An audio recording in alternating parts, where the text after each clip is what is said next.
Thank you everyone for joining today. My name is Emily Worth. I'm a Senior Global Marketing Manager here at TRG Screen. And I just wanted to give a few housekeeping items before we start. We would like to let everyone know that this session is recorded and emailed afterwards to those who registered.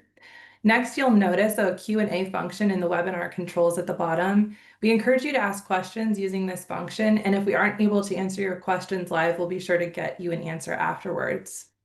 During this session, we'll do 2 live polls. Be sure to weigh in on those as they help other attendees and help our presenters tailor their remarks for you. And lastly, at the end of the webinar, you'll see a short survey pop up on your screen, and we would be very grateful if you'd fill that out as it helps us create programming that really matters to you. Now, it is my pleasure to welcome today's speakers. We have Emer Keene, who is our Senior Manager of Market Data Compliance, and Julian Morris, who is a Senior Sales Executive. Emer and Julian, over to you.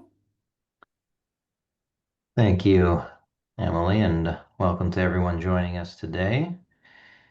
Emir, we're all about market data management here at TRG Screen, but today we're focusing on exchange compliance and the unique challenges institutions face when it comes to declaring and reporting, which are critical components for that impact compliance, cost, operational efficiency.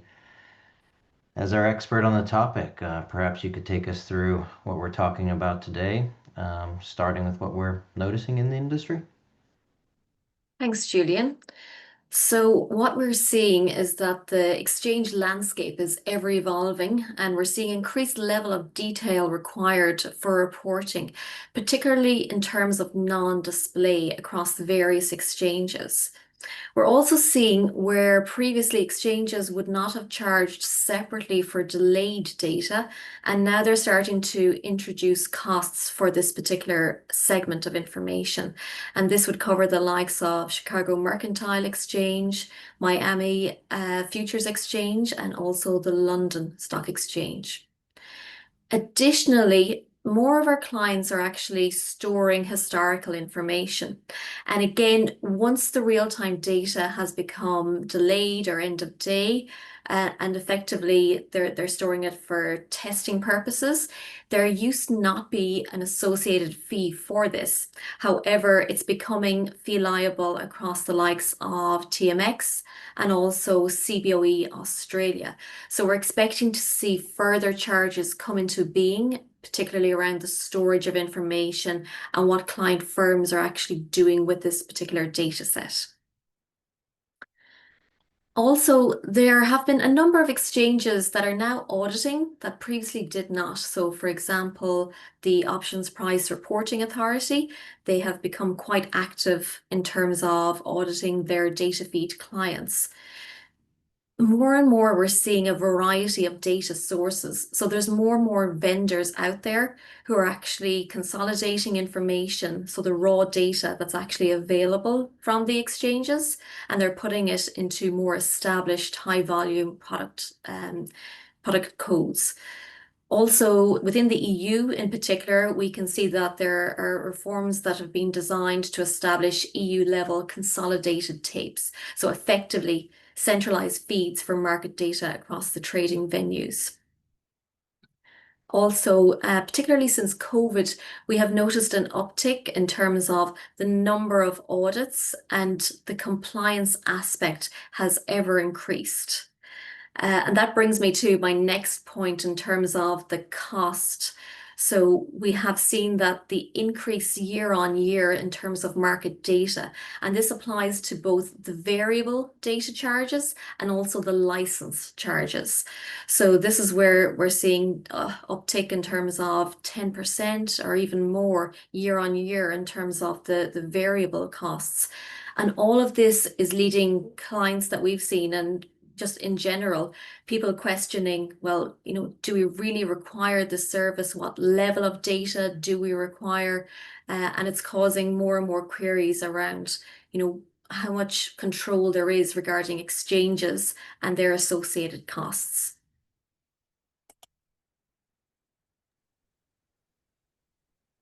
Thanks, Emir. So, on one hand, sounds like we're seeing a tougher exchange environment, more granular reporting requirements, delayed data now fee liable, new exchanges auditing that previously may not have been, increasing data sources that are now in scope, tighter compliance pressure since COVID, and all of it hitting firms under already serious cost and resource constraints. What are the implications of failing to meet these demands?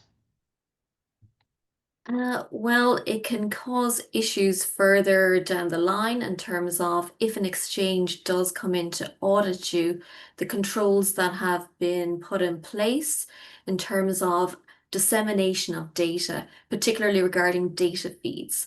So many of the vendors, they're simply responsible for getting the data to individual sites, but then the individual client firms have to accurately control and report those end users that are consuming the data.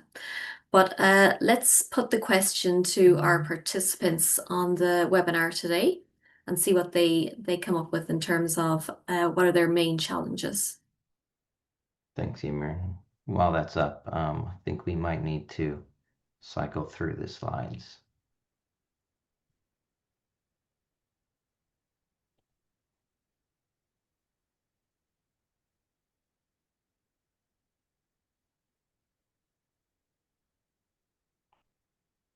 There we go. Okay. Oh, sorry.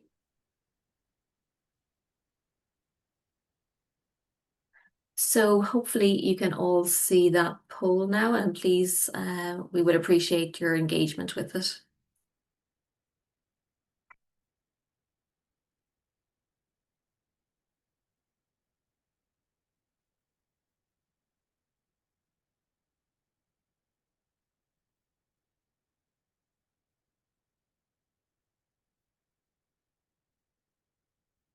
I know these are these are sometimes a little bit daunting at the start, but it's actually really useful just to get an idea of what the challenges are that are facing, our clients in particular, but also in general, just across the market where you're spending most of your time.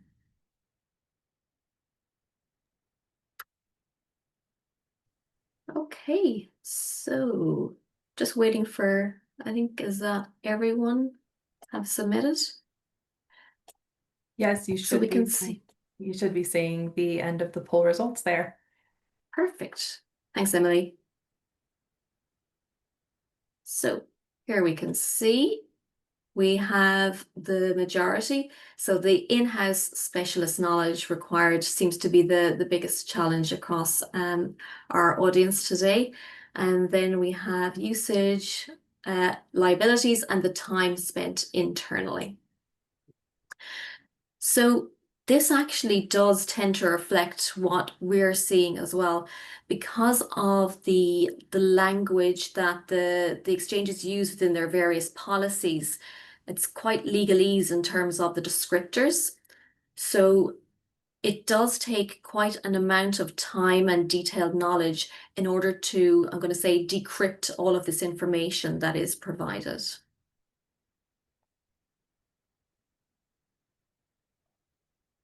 Thanks, Emer. If we could cycle through to the next section on our deck here, maybe we can talk Sure. about what we're seeing as the outcomes from some of these audits. Yes. So, what are the major consequences then of an audit? Well, they can be quite time consuming in order to complete. And again, because more and more of these audits are actually happening remotely, whereas previously you would have an auditor come in on site, and there was a lot more impetus on their part in terms of, if you can imagine, you're sitting down, you're face to face with someone, there's a lot more pressure to resolve or wrap up the audit.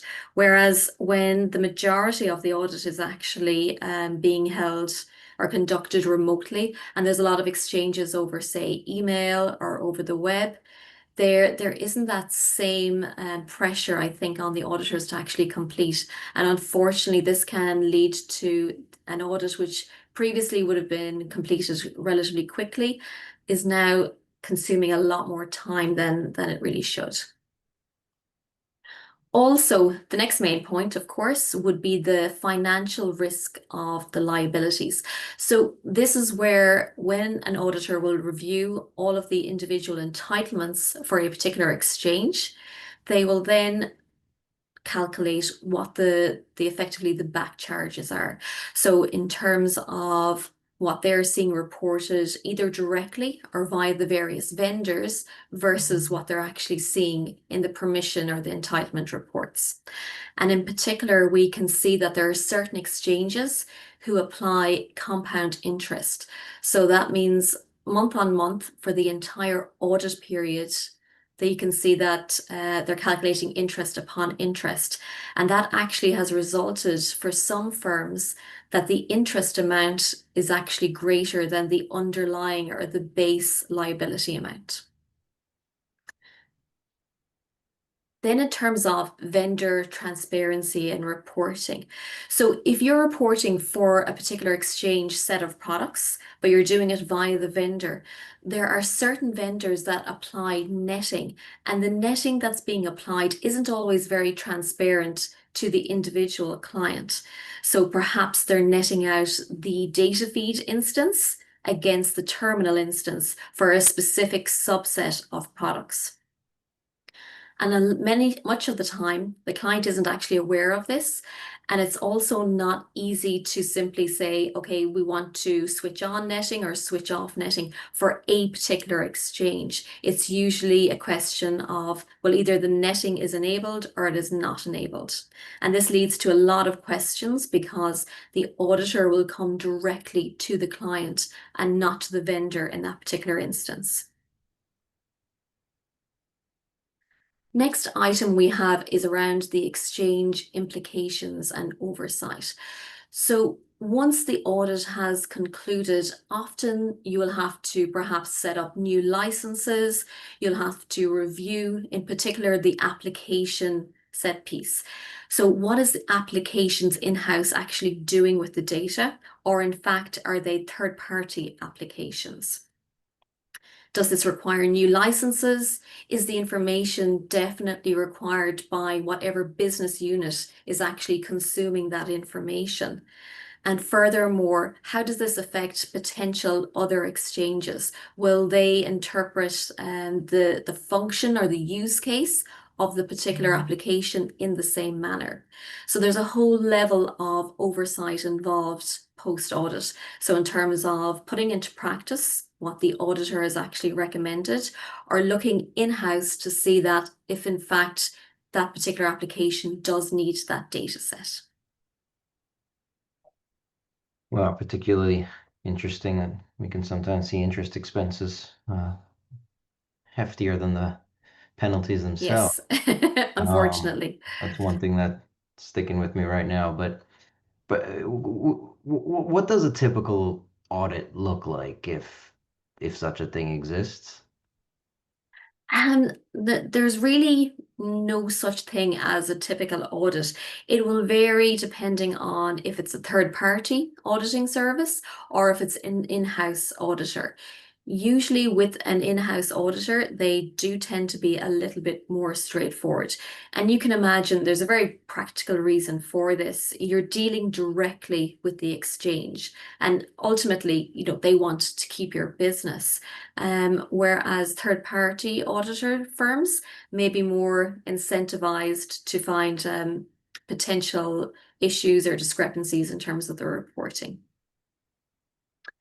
In terms of what do you need whenever you're preparing for a particular audit? So the first thing is to agree upon exactly which period the audit is going to cover, so a start and end date.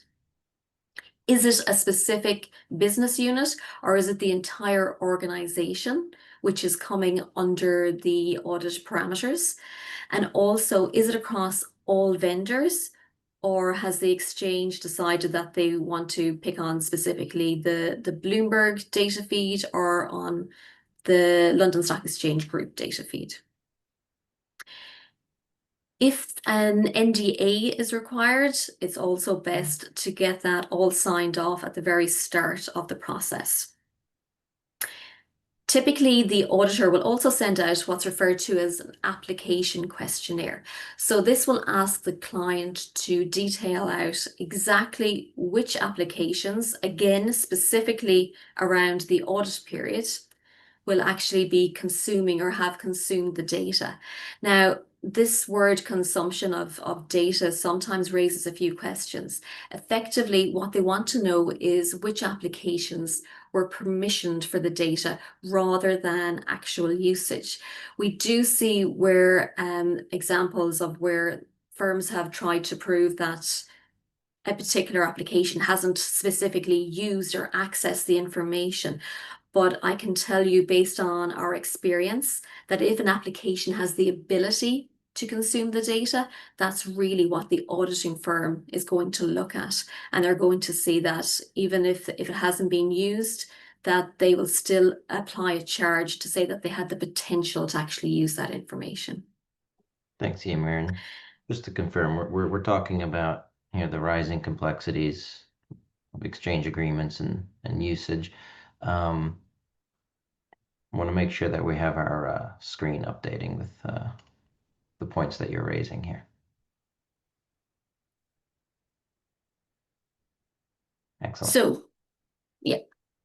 So in terms of the exchange agreements and usage, so they are quite complex documents. So for example, we usually see a lot of queries around, well, what defines a particular affiliate or subsidiary? So more and more we can see customers, they're perhaps acquiring other firms. So in terms of how does that integrate within their infrastructure and their current set of agreements? So with the current set of agreements, are they covered for affiliates and subsidiaries, and to what level? So many of them will use language around, is there a certain level of control or a certain percentage of the subsidiary firm that is owned by the parent firm? Also, in terms of the actual usage of information being disseminated, do they use the same level of permissioning systems? Do they have a separately entitled permissioning system? And does any of the data become available to external users or external firms? So in particular, an auditor will look to see, well, how is the exchange data information being controlled? Is it held within the cloud? Is it on site? And who is responsible in order for both the permissioning and also the decommissioning of this individual usage? My next point is around data usage licensing. So typically, we can see that many of the exchanges will require you to submit what's called a non-display attestation. Some of the exchanges do require a monthly reporting, but the vast majority will rely on this annual review audit. Now, in particular, some of these annual reviews, they can be very detailed. So they will look to see not only are you as a firm using it for a non-display purpose, and non-display in itself can be quite wide-ranging in terms of, if we think historically or more traditionally, non-display would typically cover algo trading. So this is where the application itself is making the decision in terms of making the trade or not. But that has been widened considerably. So now non-display will actually cover the number of other functions such as risk management, portfolio evaluation, quantitative analysis, and so on. So many of the exchanges now want to know exactly how many applications that a firm has, which fall into these categories. And they will furthermore put them into revenue generating or non-revenue generating. So in particular, does this application generate any funds for the client firm? And also, are those funds, are they created for the underlying parent company, or are they directly affecting the customers that the firm is representing? Also, if you operate a trading platform, Many of the exchanges will have a separate non-display trading license that is available for that unique function.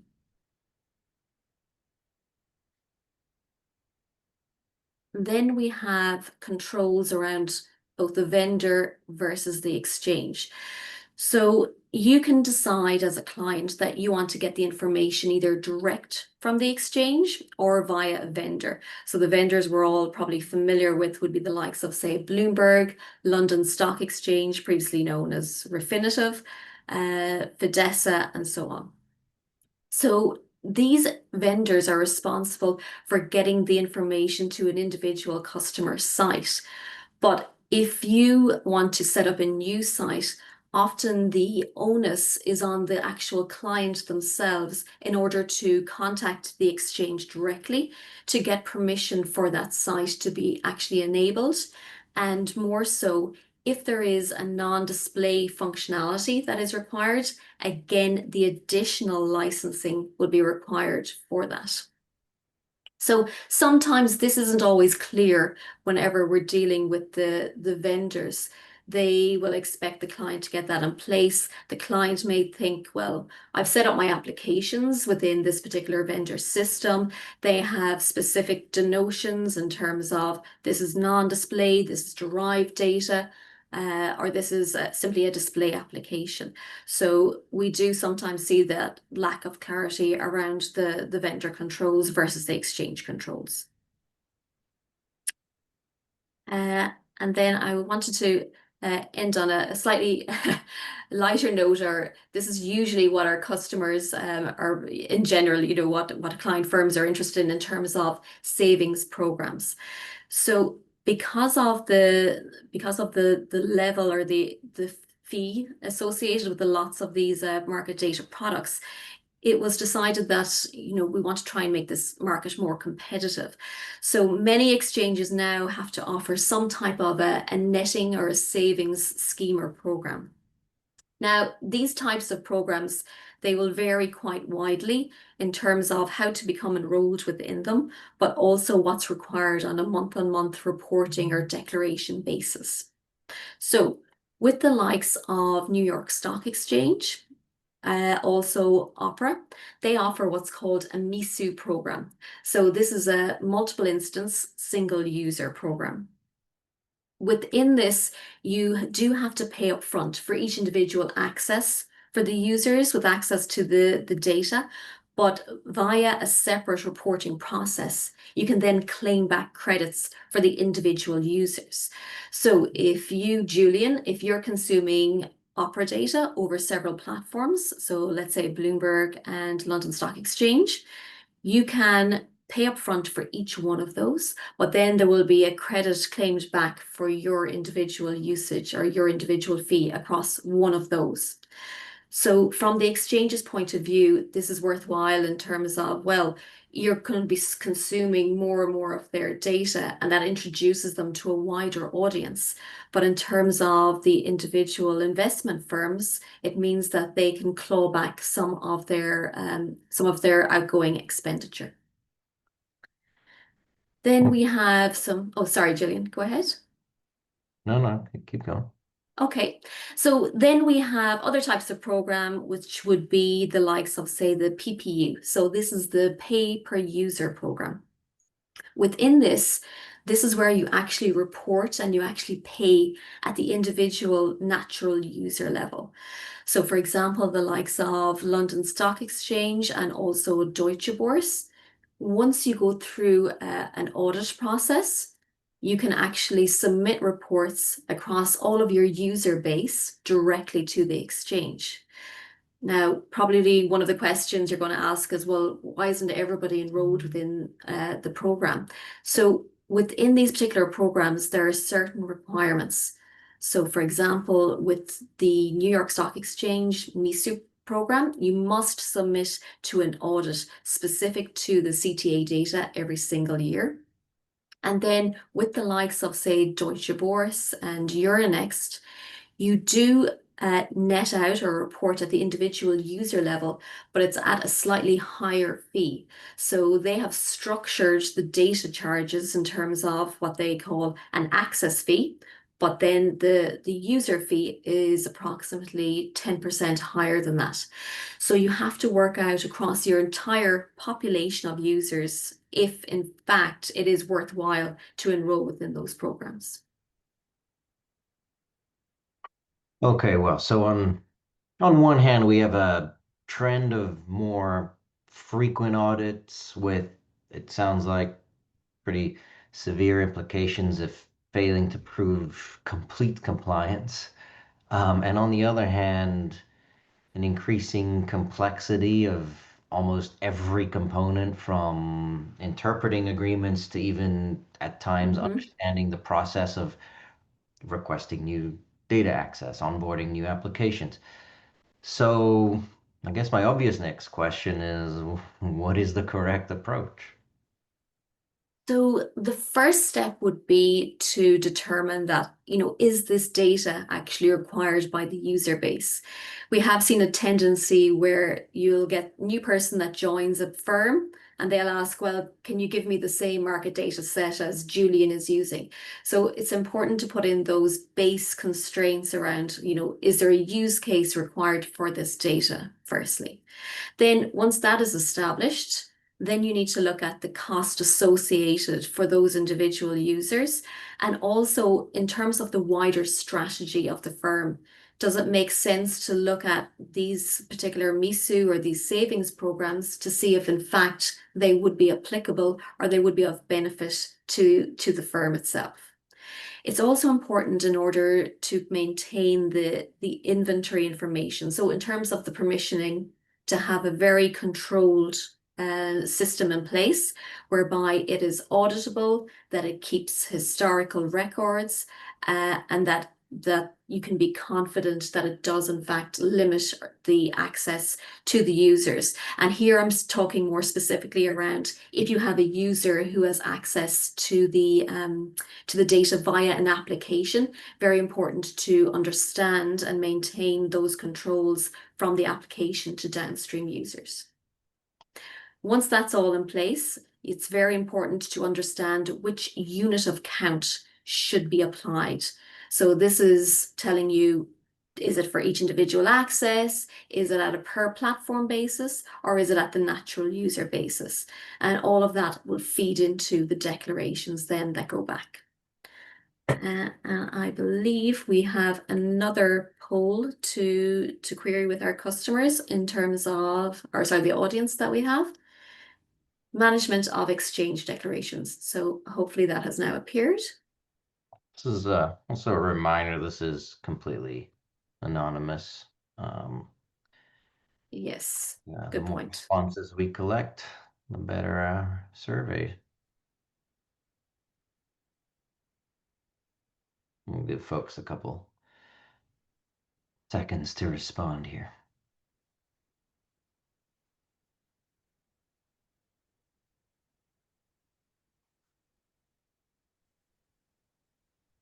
Looks like we have everyone's responses, so you should see the results on the screen now.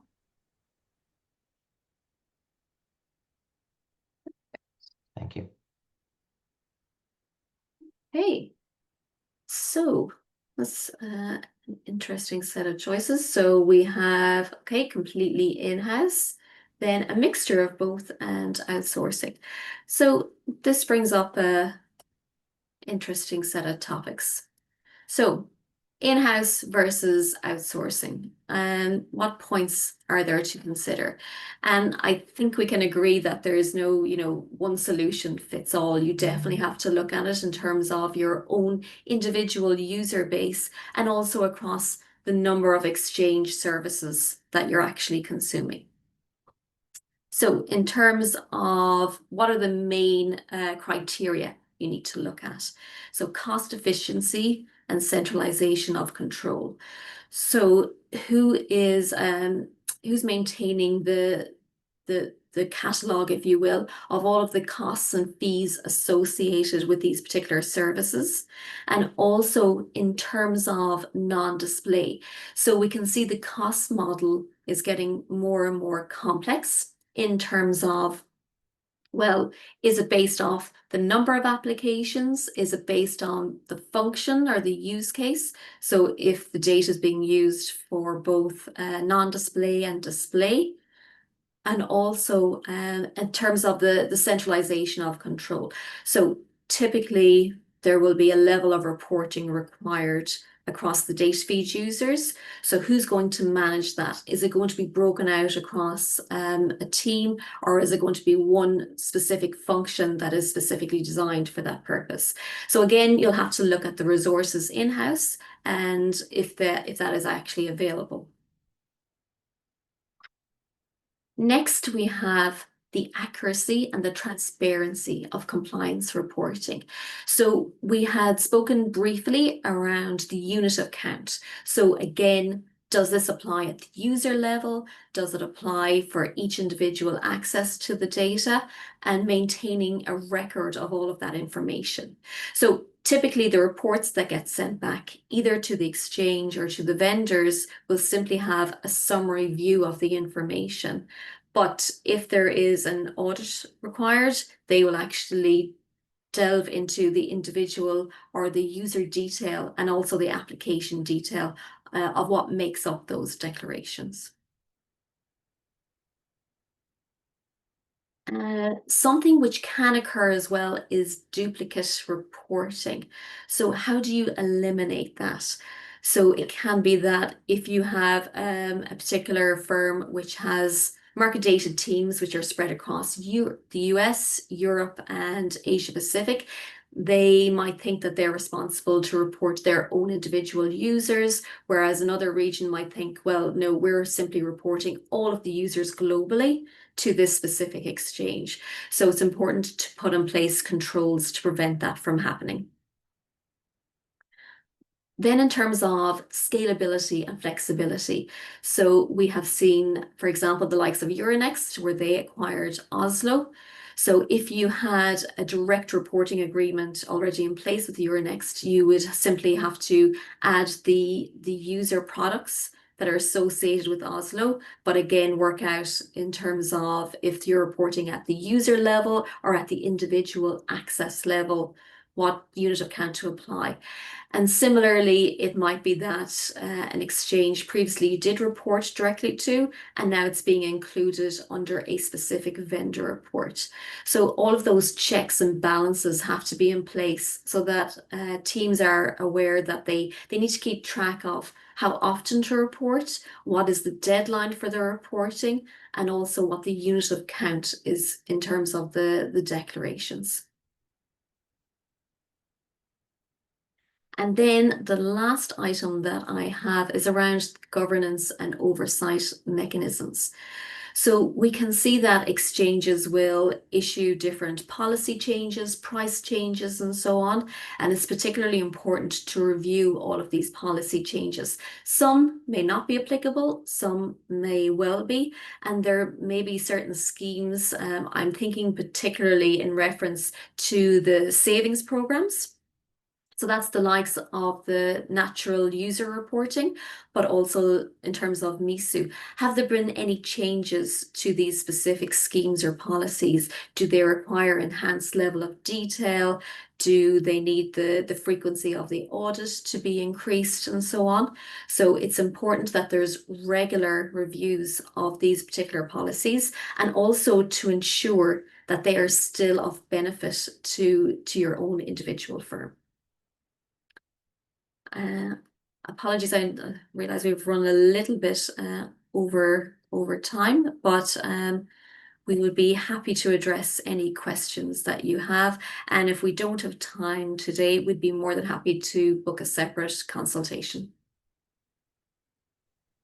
Excellent. Thanks, Emir. I do have one question that's come through here is on your netting and MISU participation, which exchanges offer netting schemes and programs, and is there a way to identify them ahead of time? Sure. So, okay, if we look at the pay-per-user program, for example, so this is where you pay at the individual user, but you would want to be aware if in fact what the costs are associated with that. That would cover the likes of Chicago Mercantile Exchange also Deutsche Börse, the London Stock Exchange, Euronext, and also the Warsaw Stock Exchange. So they all do offer PPU programs. Then we have the likes of the MISU programs. So this is where you pay upfront for each individual access, but then you can claim back credits to the individual users.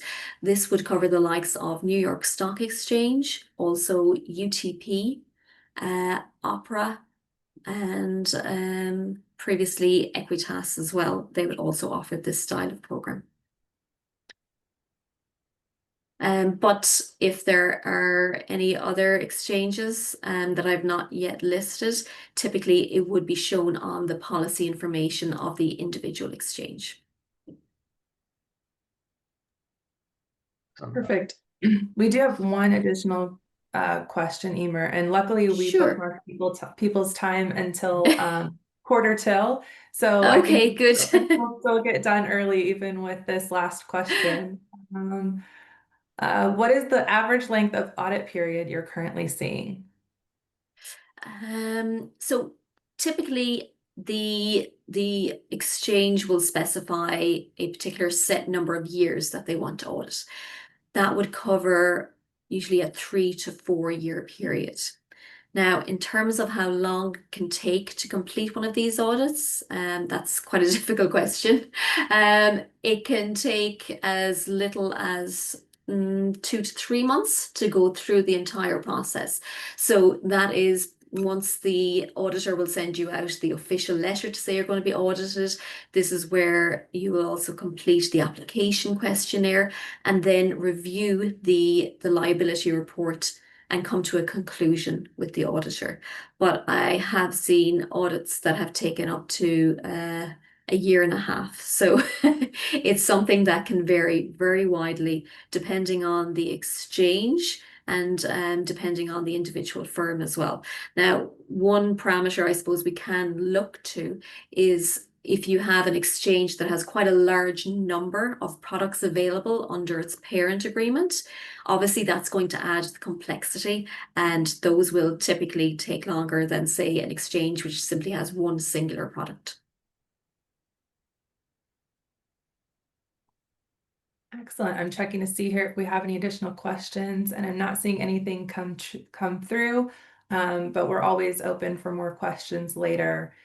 So with that, we'll wrap it up. Thank you to everyone who joined, and thank you to our speakers for sharing your expertise and experience with us today. We ask that you please do stick around just a minute after the webinar closes to fill out a really quick survey that'll appear on screen as soon as we exit. Your feedback helps us give you a better attendee experience and tailor content that is helpful to you. Thanks again for your time, and we look forward to seeing you at future events. Have a great day. Thank you. Thanks, everyone.